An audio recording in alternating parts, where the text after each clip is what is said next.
chicos, muy buen día. El tema que vamos a ver el día de hoy, vamos a continuar con reproducción celular.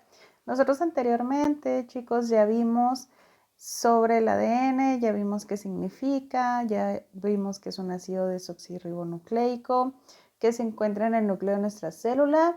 Principalmente va a constar de 4 bases, la adenina, timina, citosina, guanina, y van a estar unidos por un esqueleto. También ya vimos la definición de un gen y de un cromosoma.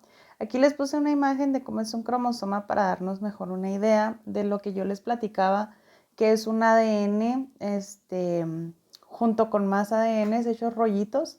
Aquí lo podemos apreciar mejor. Se hacen rollitos y nos forman un cromosoma. También vimos la definición de gen, que es una sección de ADN. Para poder nosotros entender un poquito el tema que veremos el día de hoy, hay que dominar bien estos conceptos. El tema de hoy vamos a ver la reproducción en sí, muchachos. Los seres vivos van a tener dos tipos de reproducción, la reproducción sexual y la reproducción asexual. La reproducción asexual, ¿en qué va a consistir o qué tiene de diferente? Esta, muchachos, va a darse en organismos que no van a requerir la presencia de dos individuos. ¿Qué quiere decir? Que nada más va a bastar uno para poder generar dos organismos con las características idénticas que el progenitor. A este proceso se le va a conocer como reproducción asexual. Este tipo de reproducción se va a presentar generalmente en organismos con células eucariotas, pero que van a ser unicelulares y también pluricelulares. Por ejemplo, muchos hongos, algunos helechos, otras plantas, la estrella de mar, como vemos por aquí, van a tener este tipo de reproducción. También algunos animales invertebrados. Vamos a tener 4 tipos de reproducción asexual. El primero es la fisión binaria o bipartición. ¿Esta qué quiere decir, muchachos? Que vamos a tener una célula y esta célula se va a dividir en dos. Y cada una de estas células va a generar a un individuo con la mitad del tamaño del organismo que le dio origen. Esto se lleva a cabo generalmente en las bacterias. También vamos a tener la reproducción asexual por gemación. Esta, muchachos, se va a dar a partir de una yema del progenitor y va a desarrollar órganos semejantes a él. Se puede separar o puede permanecer unido, así como lo vemos por aquí. En pocas palabras, muchachos, tenemos aquí nuestro organismo principal, se va formando como que otro pequeño organismo, se separa una partecita de él y después de cierto tiempo ya vamos a tener dos organismos iguales. Puede ser una copia exacta o no. Un ejemplo, muchachos, son los corales, los gusanos planos y algunas medusas. También vamos a tener la esporulación. Muchachos, va a consistir en que el organismo va a generar esporas y estas esporas van a ser liberadas y van a originar un organismo completo. El ejemplo más común es el hongo o algunos helechos y otra planta que le llaman cola de caballo. Por último, muchachos, vamos a tener la fragmentación. Aquí los organismos se van a romper en dos o en más fragmentos que van a desarrollar un nuevo individuo. Ocurre en muchas plantas. Por ejemplo, cuando tienen ustedes una planta, alguna flor y quieren duplicar la flor, arrancan un trocito de una rama, la ponen otra vez en tierra y de ahí sale una nueva flor. Eso sería un ejemplo. O otro más común, o que a lo mejor lo relacionamos un poquito más, es con la estrella de mar.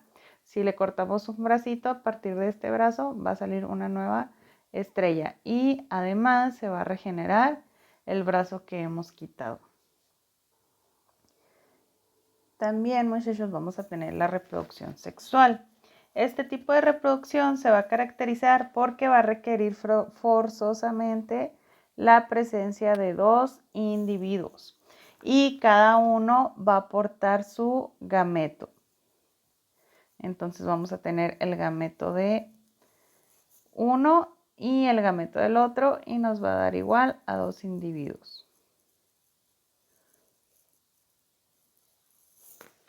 ¿Qué es un gameto, muchachos?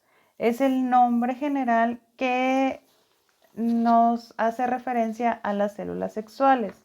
En este caso, el gameto de la mujer va a ser el óvulo y el gameto del hombre va a ser el espermatozoide.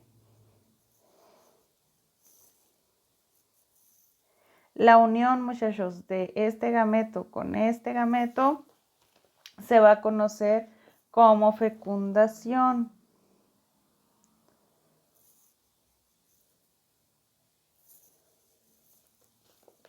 Y es el origen de un cigoto. Cuando ya tenemos estos dos juntos, se va a generar un cigoto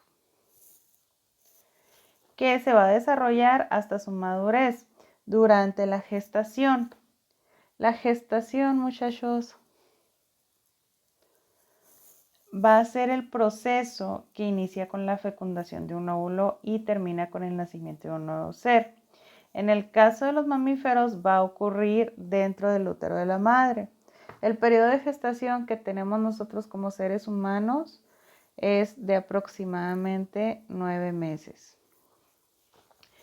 La reproducción sexual va a generar cada gameto con la información genética del hijo. Ya mencionamos anteriormente que un ser humano va a tener 46 cromosomas que van a estar acomodados en 23 pares. Cada uno de estos pares va a estar formado por un cromosoma aportado de la madre y uno aportado del padre, ¿sí? Entonces nuestro cigoto en total va a tener 46 cromosomas acomodados en 23 pares. ¿Qué quiere decir? Que aquí voy a tener 23 y acá voy a tener 23. Recordando que este era mi gameto femenino y este era mi gameto masculino y que la unión nos va a generar nuestro cigoto. Entonces tengo mis 23 cromosomas que me dio el gameto de mi mamá, que es el óvulo, y tengo mis 23 cromosomas que me dio el gameto de mi papá, que es el espermatozoide, dándome un total de 46 cromosomas. Nosotros como seres humanos, nuestra reproducción para generar nuevos individuos va a ser una reproducción sexual. Pero si hablamos exclusivamente de las células que forman parte de nosotros como seres humanos, vamos a crear dos grupos que van a ser las somáticas y las sexuales.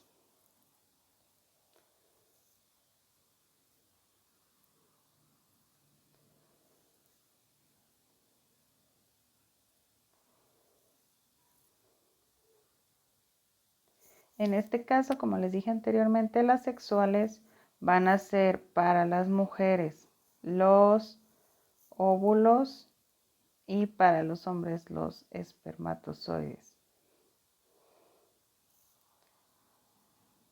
Y cada una de estas células se va a reproducir por diferentes procesos, que va a ser la mitosis para las primeras y la meiosis para las segundas. Entonces vamos a ver qué es mitosis y qué es meiosis. ¿A qué vamos con esto, muchachos? A que una célula puede duplicarse, ¿sí? La vida de una célula va a consistir en nutrirse y en reaccionar a los estímulos del medio. Y en un proceso va a realizar la división celular en el momento que lo necesite.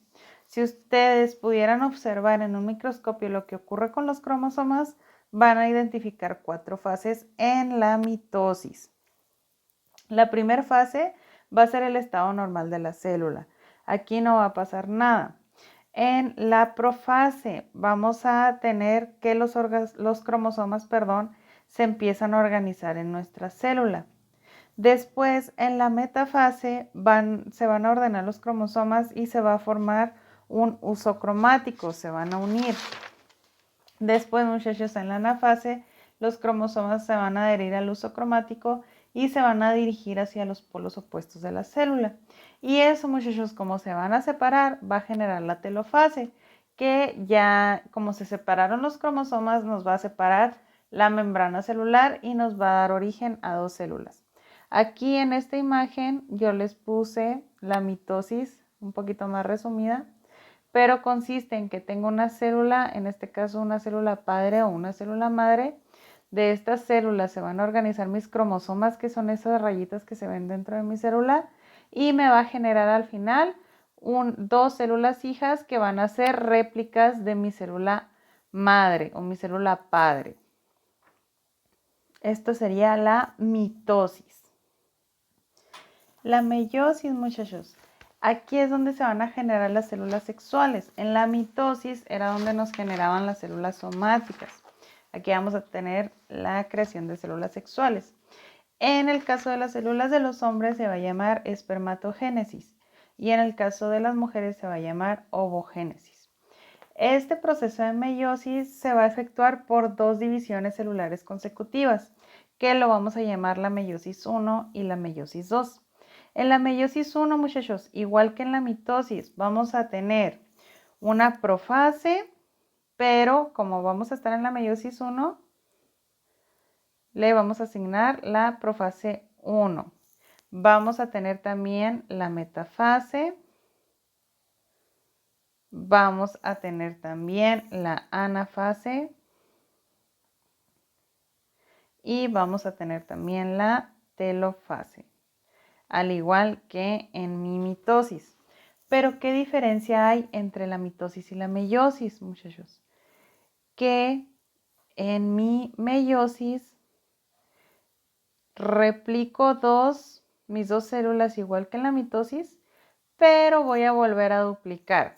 Entonces voy a generar mi meiosis 2, que quiere decir voy a hacer este proceso nuevamente.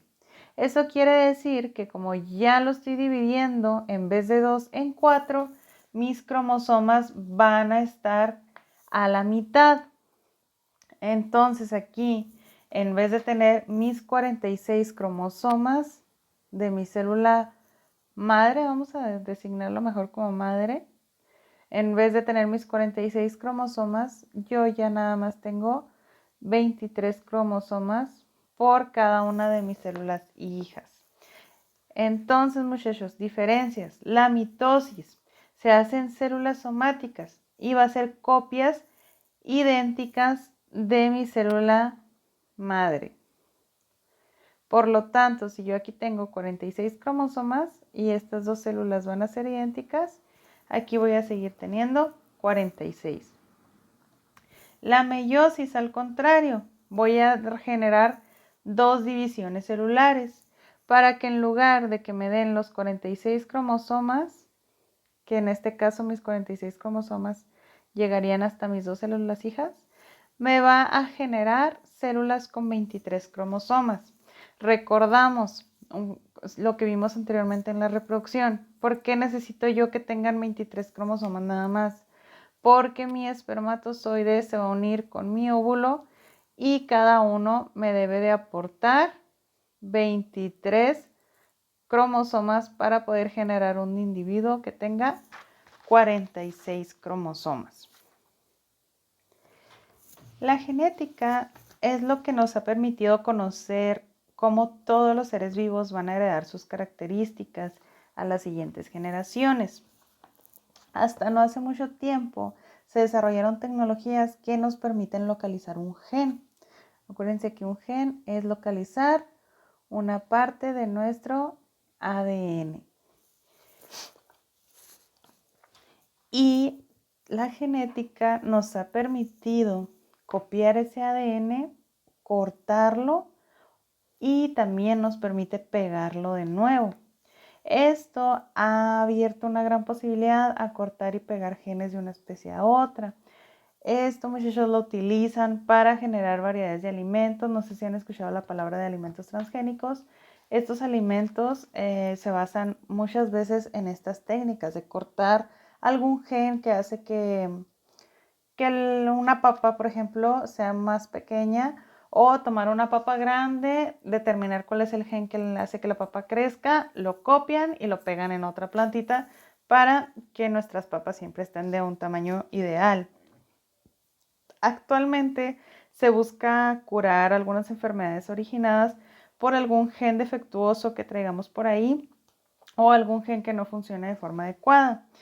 Reparar genes y trasplantarlos abre nuevas posibilidades para todos los seres humanos, pero muchachos, ahí implica un debate bioético bien importante, porque ¿qué sucedería si eliminamos algunas características humanas? ¿O qué sucedería si todos los humanos que nazcan de aquí en adelante posean las mismas características y todos sean ideales? Entonces eso genera muchos dilemas bioéticos porque no sabemos si sería correcto cambiarlas nada más porque lo deseamos o si es correcto generar algún gen que nos dé ventaja ante todos los demás. Entonces ahí se los dejo de tarea, muchachos, que piensen en todo lo que implicaría que nosotros nos pudiéramos modificar genéticamente o modificar genéticamente a nuestros familiares. Entonces, chicos, ya les dejo ahí pendiente la última tarea que veríamos esta semana y nos vemos en su examen. Que tengan muy buen día. Hasta luego.